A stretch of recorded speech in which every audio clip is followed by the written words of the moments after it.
चलो मोजाइयाह की किताब के अध्याय 29 में मिलने वाली कहानियों के बारे में बात करते हैं जो मॉर्मन की किताब में है।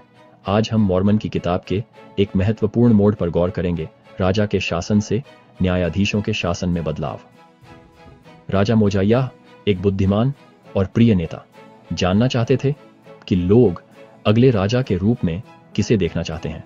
लोगों ने साफ कह दिया कि वे मोजाइयाह के बेटे हारून को अपना राजा और शासक बनाना चाहते थे, लेकिन हारून तो नीफाई देश चला गया था और राजगद्दी नहीं लेगा।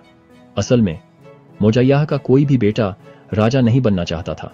इसलिए राजा मोजाइयाह ने अपने लोगों को एक लिखित संदेश भेजा जिसमें उन्होंने उनसे राजा की चाहत पर फिर से विचार करने का आग्रह किया।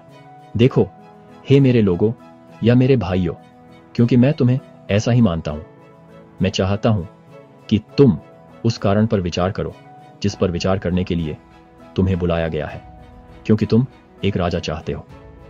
मोजाइयाह ने उन्हें दूसरे राजा को नियुक्त करने के खतरों के बारे में चेतावनी दी, क्योंकि उन्हें डर था कि इससे विवाद और फूट पड़ सकती है। उन्होंने उन्हें इसके परिणामों की याद दिलाई। कौन जानता है कि मेरा बेटा जिसे राज्य मिलना चाहिए कहीं क्रोधित होकर इन लोगों में से कुछ को अपने पीछे न ले जाए, जिससे तुम में युद्ध और झगड़े होंगे जो बहुत खून बहाने और प्रभु के मार्ग को बिगाड़ने का कारण बनेगा। इसके बजाय मोजाइयाह ने प्रस्ताव दिया कि वे न्यायाधीशों को नियुक्त करें ताकि वे उनके कानूनों के अनुसार उनका न्याय कर सकें, जिससे न्याय सुनिश्चित हो और राज्यतंत्र के नुकसानों से बचा जा सके। उन्होंने जोर देकर कहा, अब यह बेहतर है कि मनुष्य का न्याय परमेश्वर करे, न कि मनुष्य, क्योंकि परमेश्वर के न्याय हमेशा सही होते हैं, लेकिन मनुष्य के न्याय हमेशा सही नहीं होते।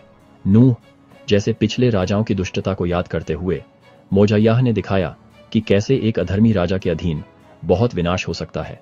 उन्होंने लोगों से आग्रह किया कि वे मतदान करके न्यायाधीश चुनें जो उनके पूर्वजों और प्रभु द्वारा दिए गए कानूनों के अनुसार न्याय करें। मोजाइयाह के शब्दों से लोग प्रभावित हुए। उन्होंने राजा की इच्छा छोड़ दी और सभी के लिए समान अवसर मांगे। वे न्यायाधीशों के लिए मतदान करने के लिए इकट्ठा हुए, अपनी नई मिली आजादी में खुश होकर। अल्मा को पहला मुख्य न्यायाधीश और महायाजक नियुक्त किया गया, जिसने धार्मिक न्याय दिए और देश में शांति बनाए रखी।